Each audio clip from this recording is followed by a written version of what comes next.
Hey, so I don't really have much to say, but I do want to talk about this because I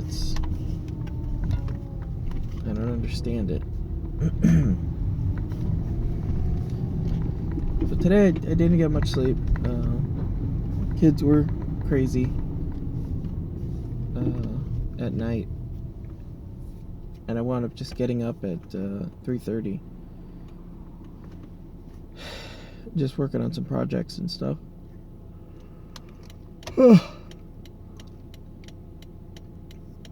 So I started off the day tired and was doing my regular, one meal thing, just waiting on that.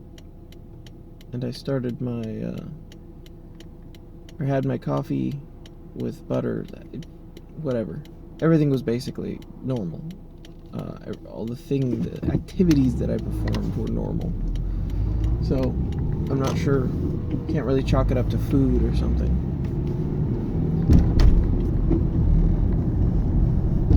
So just low sleep, but normal food, or just doing the same thing.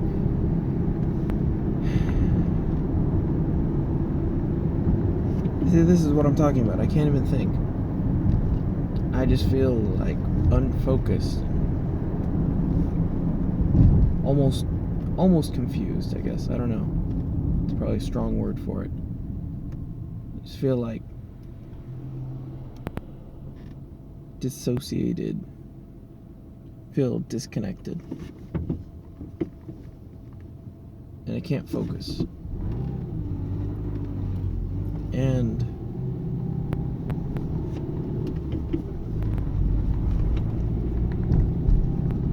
I don't know if trouble getting started is a thing, but I was able to get started on a couple things and finish them, but I don't know, it was just like, it was weird. It was like I was slogging through everything, no matter what it was. I couldn't,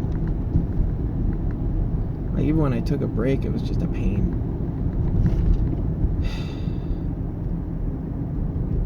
So my point is, I got less sleep, but I did have a completely normal, everything else was the usual. So I don't really understand why I am here. I mean, yeah, low sleep or very little sleep will do that, but last week or so, when I was doing that hand wiring, watched that Bitcoin documentary, I just stayed up all night and just I actually surprised myself by doing a really good job. I'm actually kind of crediting the diet for that, the one meal a day thing. Everything went fine with that. I didn't crash, and it was fine, maybe even good. It actually went so well, I'm inclined to experiment with it in the future. Just do another all-nighter, like in a couple weeks or so, whenever's convenient, and see how I do, because I lost the ability to do that a while back, and I was not expecting things to go well, but it did. So like, it's just, it doesn't seem like it's lack of sleep. It just makes no sense to me.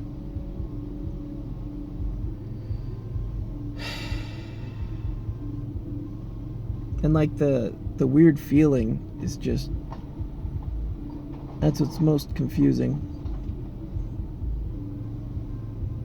distracting.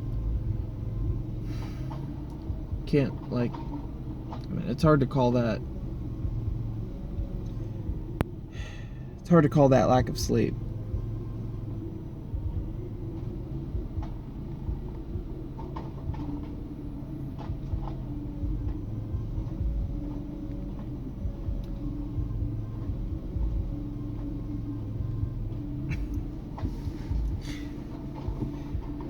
Yeah.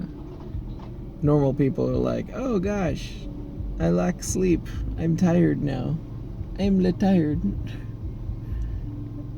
And I'm like, oh no, I lack sleep. What is life? What is reality?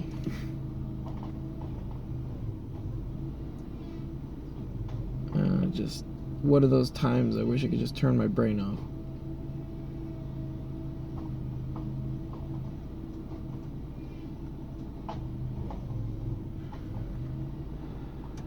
So I don't know what to do with this information.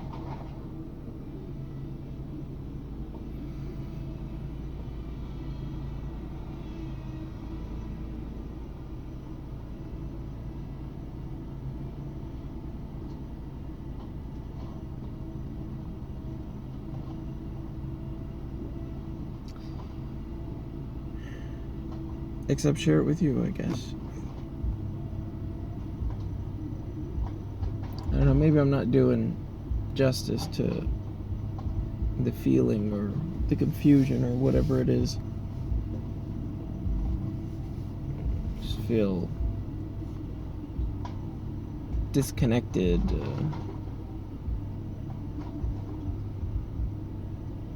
Like slow motion.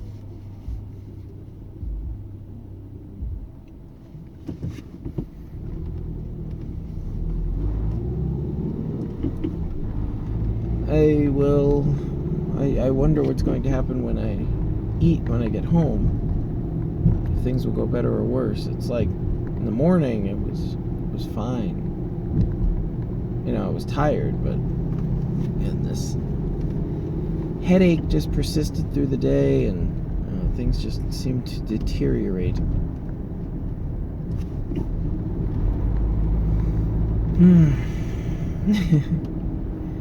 And I get intermittently the smell of ozone. And the way I know what ozone smells like is my parents had one of those air purifiers. Makes ozone, I guess. So I know what it smells like because I would stick my face in it and be like, so fresh. Because, you know, whatever. You're a kid, you're an idiot.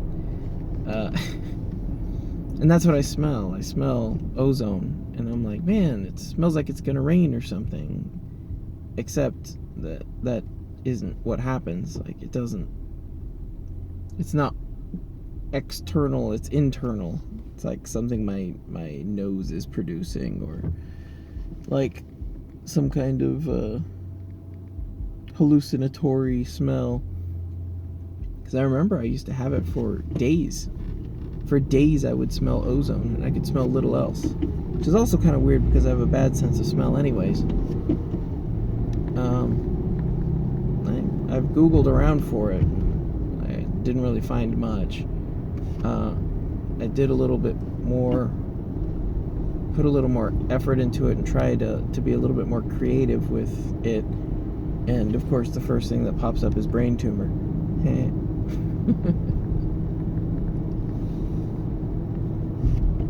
Suppose it's hard to... Well, anything could be a brain tumor, really.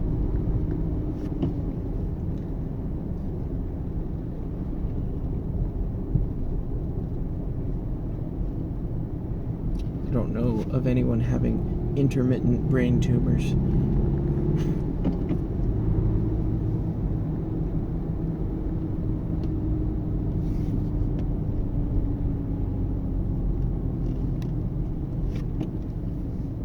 Just all of this seems very fake. I don't know. I don't know how to describe it.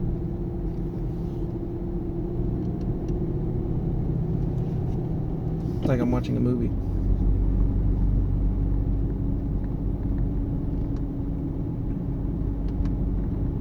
And then there's like this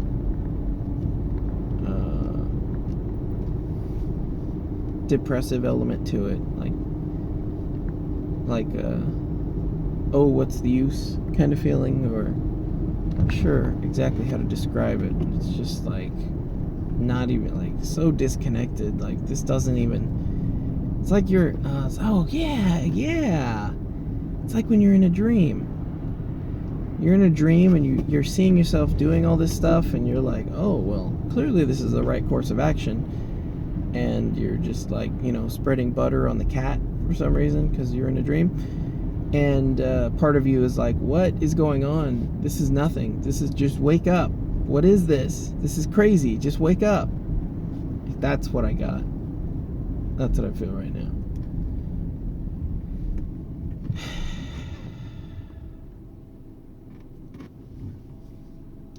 So, understanding that this stuff can be really related to diet, it just makes me think of what I've eaten in the past few days, and it hasn't, or yesterday, and it hasn't been anything in particular. Like, it would be something if I went and had Polynesian food, and then the next day I felt really off and confused. Oh, it's like that time I had. It's like that time when I had the coffee with the sugar in it, and it turned out not to be the coffee. That was just a bad day or whatever it was. I couldn't figure out what it was. Maybe it's just a bad day, which is fine. There are bad days. I had. A long time ago I saw someone with a sticker on their car that said "No bad days." It had like a little palm tree on it. And I was all, Taoist at that point. So I was like, yeah, no bad days. All days are good. Well, that didn't work out. Because not all days are good. Because, because life is characterized as suffering, eh? When you hold that there are no bad days, or create an understanding in yourself that there are no bad days, then you are more inclined to suffer, I guess. We're talking about dissociation. You can have a dissociative attack if your deep held beliefs are challenged by reality, which they should be, and you should question them.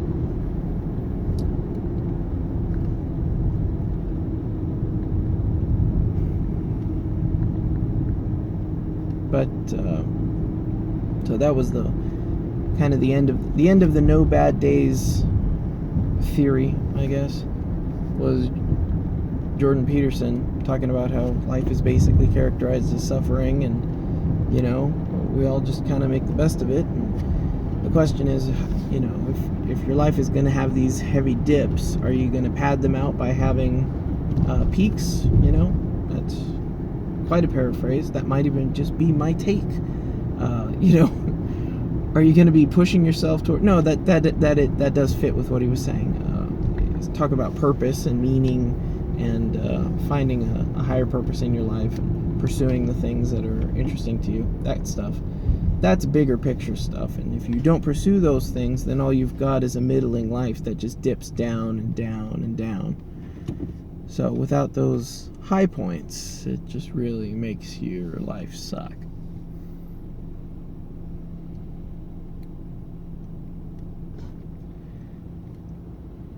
This guy's tiny house in his backyard is tilting.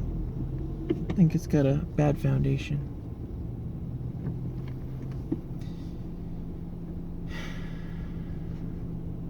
Right, so the idea that there are bad days, and what offsets them is your ability to have better days. So understanding that there are bad days means that you can accept them and move on. So yeah, that day when I had the sugar in my coffee and just felt terrible, that was a bad day. Maybe today's just a bad day. That's fine.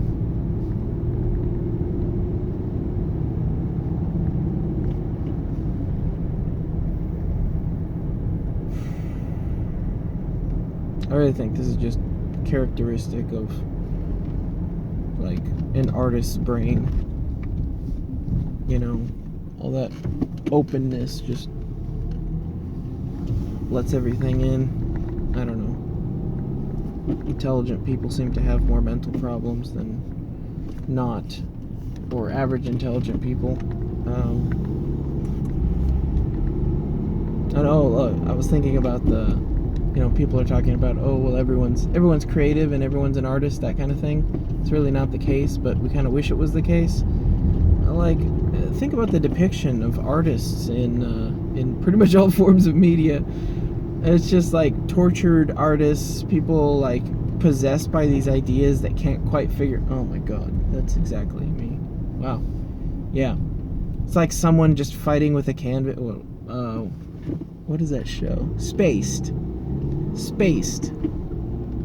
That's one of my favorite. Yeah, one of my favorite shows. It's a very, very funny show. Very interesting show. And in that show, there's an artist whose name I can't remember. But he's just like almost literally fighting with a canvas, like trying to get the idea to come out of his head and to go onto the canvas. And that's just like me with some of these projects. It's just like pulling teeth, and I can't stop.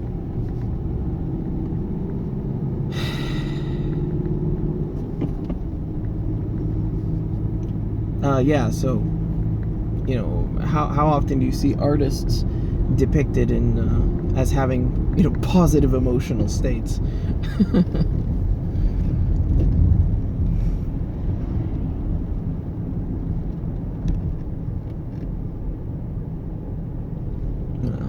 I just have to make some peaks for myself. Have some high points to offset this stuff. Louis Rossman had a very interesting take on this, and he's probably one of the same.